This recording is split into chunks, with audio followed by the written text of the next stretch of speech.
Hi. So, last week's success in not only in Syria but also now in Somalia and the Horn of Africa between Somalia and Ethiopia has increased the Turkish influence in the Horn of Africa. That's an undisputed fact now. And also, it's going to increase the popularity of the AKP government in Turkey. So that's a huge development. I think it has not been noticed yet by the also international community, but in this program we would like to talk about this without any further delay. Now, we know that Turkey has backed up its groups in Syria, and now they had already executed an operation in Syria, and now the Assad regime has ended, which is a good news for not only Turkey and its neighbors, but also for the region and for the Syrians. Now Syria can start, hopefully heal its wounds and rebuild its country. Does it mean that all the Syrians who left the country and came to Turkey will go back? No, not all of them, for sure. Maybe half of them at most, I will say, because of they had a life now. They set up businesses. Some of the children were born in Turkey now, had the citizenship even. And it will be really, really a hard situation for them to leave the country. So my expectation is at most half, if not maybe 20-30% of them will leave. Now, when it comes to international influence of Turkey in the region with the Syria, it's already a positive mark for Turkey, and also now Turkey has concluded a very good negotiating skills between the disputed problems between Somalia and Ethiopia, and now they have done a very good deal between these countries, which is going to also put or position Turkey as a good negotiator, not in the Horn of Africa only, but also in Africa. It's a huge mark and a huge success for Turkey. Hakan Fidan at most, of course, including President Erdogan, undisputed fact.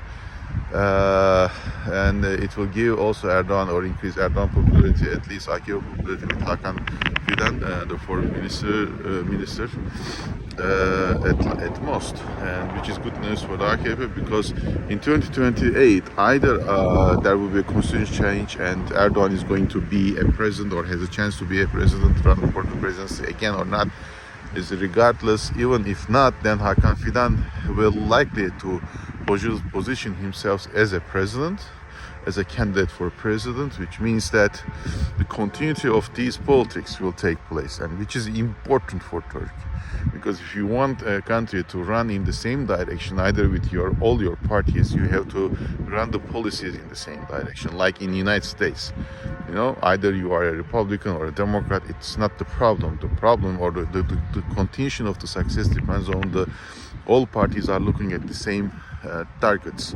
At this moment in Turkey, this is missing. So if Turkey wants to now achieve these kind of things, they have to choose a president candidate and who has a similar opinions like now.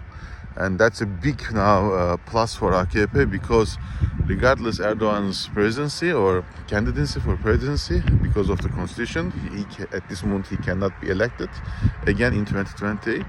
But even if the worst case for him, which is the constitution, doesn't change, Hakan Fidan will likely to run it. So this is also a good mark for them. When it comes to Turkey, or let's say for the people, let's say in Turkey, they will now look at AKP very differently. They will start look at and say, look, there is an economic problem. Yes, if they can recover in 26, 27 before the elections, including all these foreign relations successes, that's going to be a huge success story for Turkey, which is going to just say the people, okay, ups and downs happens, let's vote them again. So Özgür Özel, who made a statement like that, we have to prepare a health package for all these Syrians and to return back to their countries, are regardless pointless, absurd. And this is not going to help JHP to retain its position. And as I said before, and in these many programs, JHP is going to lose ground unless they seek for an election now. So that's the story, because JHP, regardless who is going to be now, because all the administration team has a similar opinion. They have no future for Turkey. They can't set up futures and give people a prospect what Turkey will look like between now and 20 years time. But AKP does. That's why they are winning.